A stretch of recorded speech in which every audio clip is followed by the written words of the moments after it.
Gonna do a bit of extra shilling before the video starts. Of course, the comment, like, subscribe thing. Good. Let's begin. The War of the Shifting Sands.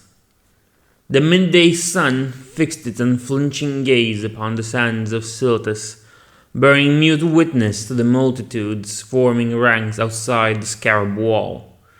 It continued its passage, though to the masses gathered below it seemed as though the orb had stopped to cast down unrelenting waves of heat, until the vast army simply collapsed from exposure. Amid the restless formations, a lone night elf stood in quiet contemplation. Her companions eyed her with admiration, some almost reverence. The others, who were gathered, an assortment of representatives from every race and every land in the known world, viewed her with their own racial prejudices. After all, the blood feud between the Night Elves and the likes of trolls and taurens dated back centuries.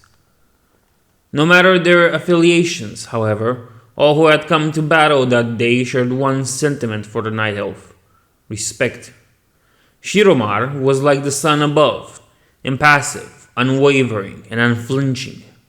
These qualities had served her well in the recent months, providing her with the strength to continue when all seemed lost, when the quest seemed never-ending, and when her companions had simply given up. There had been the Watcher, and the Caverns of Time. There was the Bronze Dragon and the Broodlord, and the squirming insect hives. Then there was the Shards and their keepers, the ancient dragons, none of whom would give up their charge easily. Coercion, ingenuity, and sometimes outright violence, all were employed to accomplish the task. And all of this for one item. The item gripped in Shiromar's hands, even now, the scepter of the shifting sands, reformed at last after 1,000 years.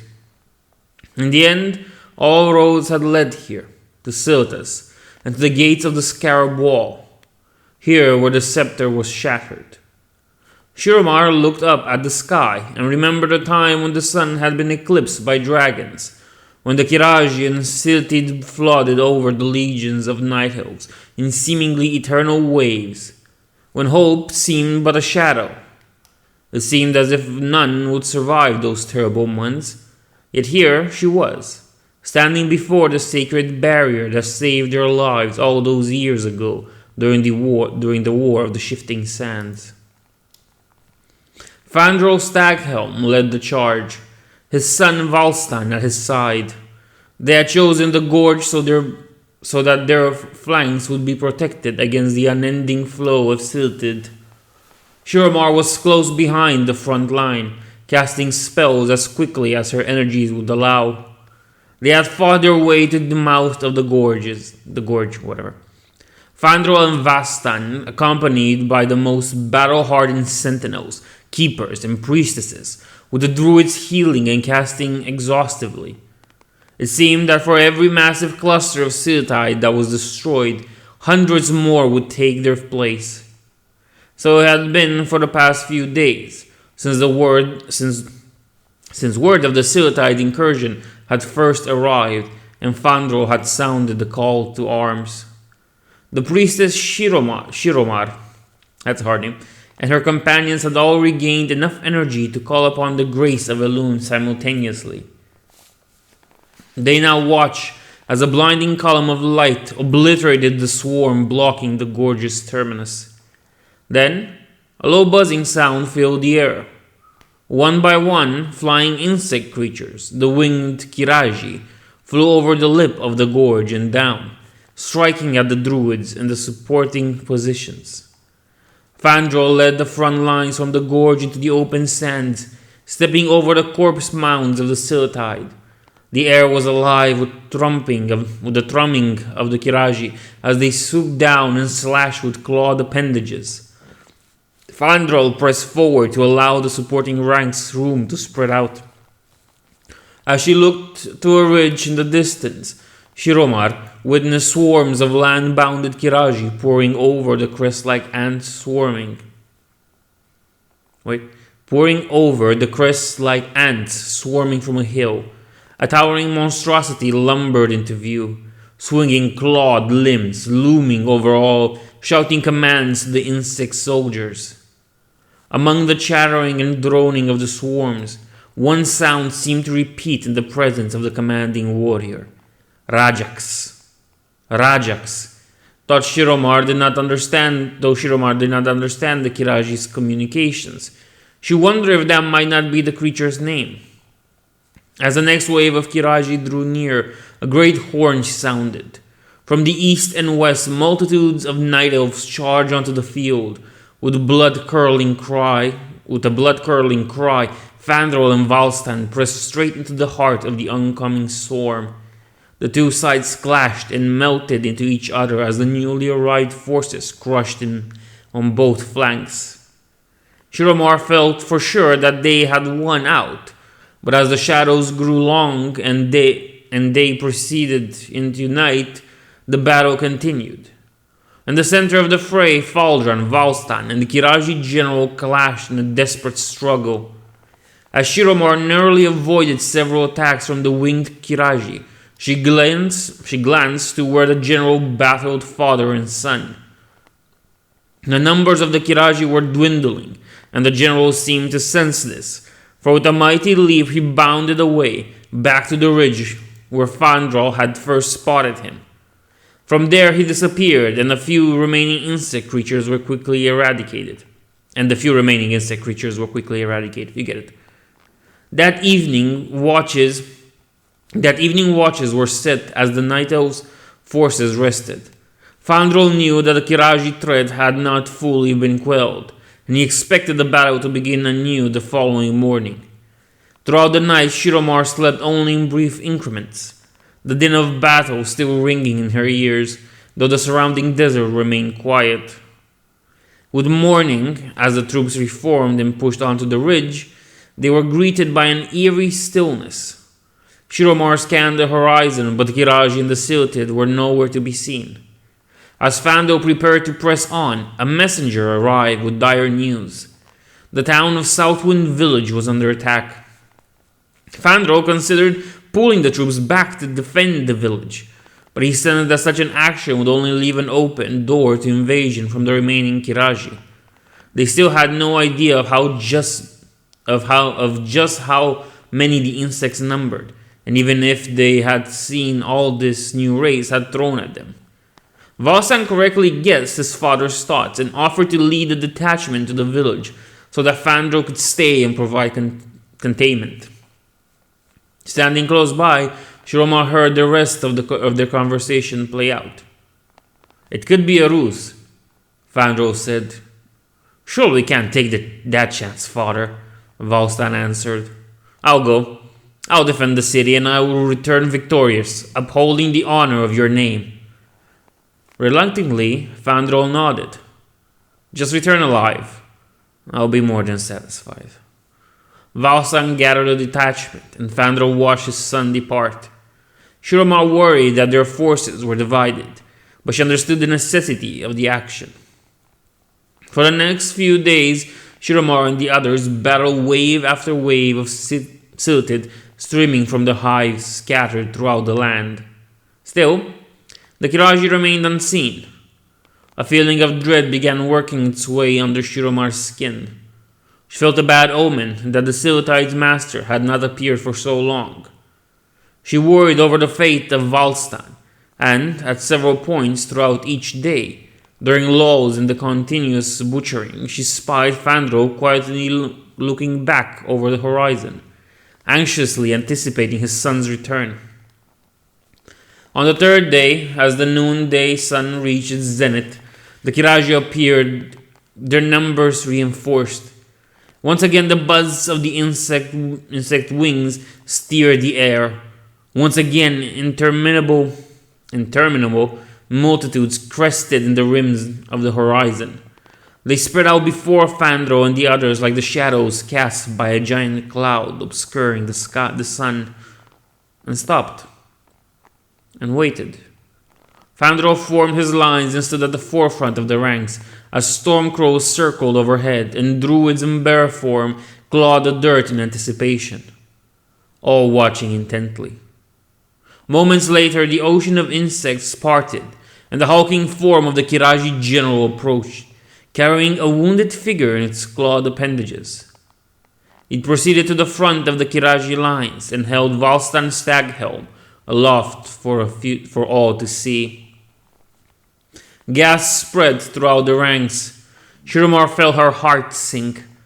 Fandral stood mute, knowing the south wind had fallen, and fearing that his son may already be dead. He cursed himself for allowing the boy to leave and stood frozen by a mixture of fear, anger, and despair. Within the general's claw, Valstan steered and spoke to the general, though he was too far away to be heard. At once, the spell that had fallen over Fandral broke, and he bolted forward, followed by the Night Elf forces. But the distance was great, and even before the Qiraji general acted, Shiramar knew they could not reach Valstan in time. The Qiraji general fixed his second claw onto Valstan's bloodied form, and with both he squeezed and pulled apart, separating the young Night Elf's body at the waist.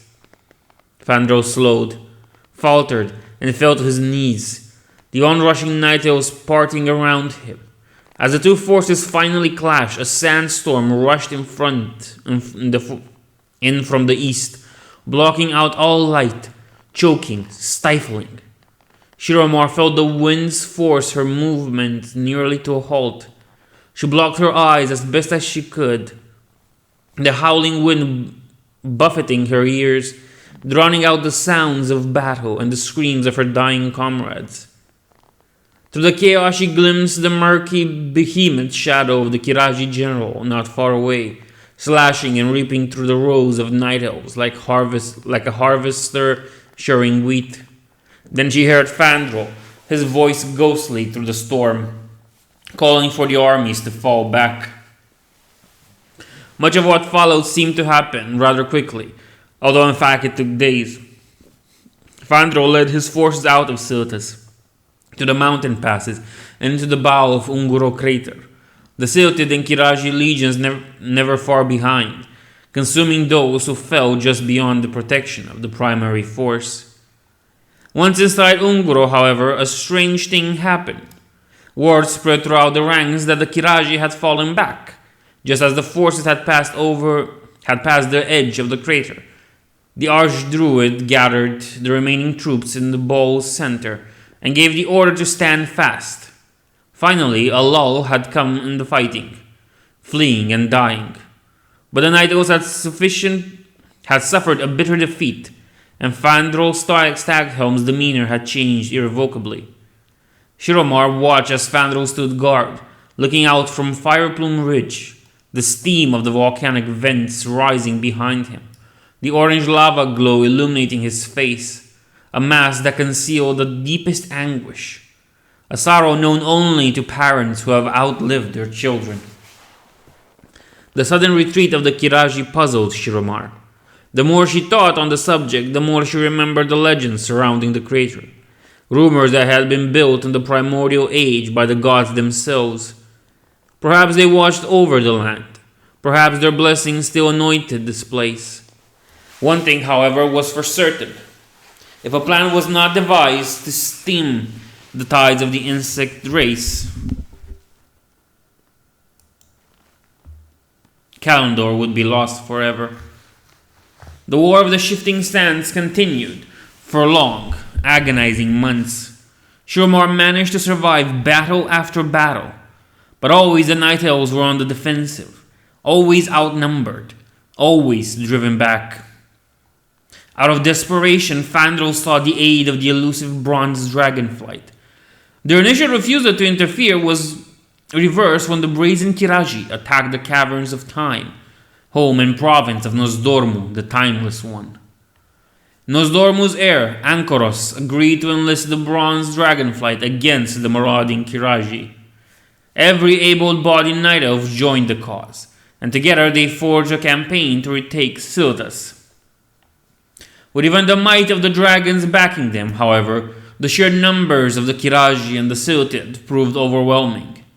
And so Ahn'Qiraj called upon the progeny of the remaining flights: Meritra, child of Ysera of the green flight; Kalistraz, child of Alexstrasza from the red; and Arygos, child of Malygos from the blue. The dragons and wind Qiraji clashed in the cloudless sky above Silithus, as the whole of the Kalimdorian night elf forces streamed in across the sand. Even so, it seemed that the numbers of Qiraji and Silithid were never ending. Shiramar later heard whispers that the dragons flying above the ancient city from which the Qiraji emerged saw something distressing there. Something that hid at a more ancient, terrifying presence behind the onslaught of the insect race. Perhaps it was this revelation that spurred the dragons and Fandral to hatch their final, desperate plan: to contain the Qiraji within the city, to erect a barrier that would confine them until a more hopeful stratagem could be devised. With the aid of the 4 dragonflights, the final push to the city began. Shiramar marched behind Fandral as the corpses of the winged Qiraji fell from the sky. High above, the dragons were making short work of the insect soldiers. As one of the night elves and dragons formed a moving wall, which pressed the Qiraji back towards the city of Ahn'Qiraj. But near the city gates, the tide turned, and was all the combined forces could do to hold the line. To push any further would be impossible. Meritra, Kalistraz, and Arygos decided to push into the city and hold the Qiraji back long enough for Ahn'Qiraj, Fandral, and the remaining druids and priestesses to create the magical barrier. And so the 3 dragons and their companions flew headlong into the Qiraji legions, into the city where they hoped their sacrifice would not be in vain. Outside the gates, Fandral called upon the druids to focus their energies as Ahn'Qiraj summoned the enchanted barricade. Beyond the gates, the 3 dragon progeny succumbed to the overwhelming force of the Qiraji, surged forth. Shiramar concentrated her energies and called upon the blessing of Elune as the barrier erected itself before their eyes, rock and stone and roots from beneath the sand emerging to create an impenetrable wall. Even the winged soldiers who attempted to fly over the barrier met with an invisible obstacle that they could not pass. The Qiraji who remained outside the wall were quickly slain. The corpses of Qiraji, night elves, and dragons littered the bloody sand. Ahn'Qiraj motioned to a scarab scuttling below his feet. As Shiramar watched, the creature froze, then flattened out, transforming into a metallic gong. Stones shifted into place near the wall, creating a daze where the gong was finally placed.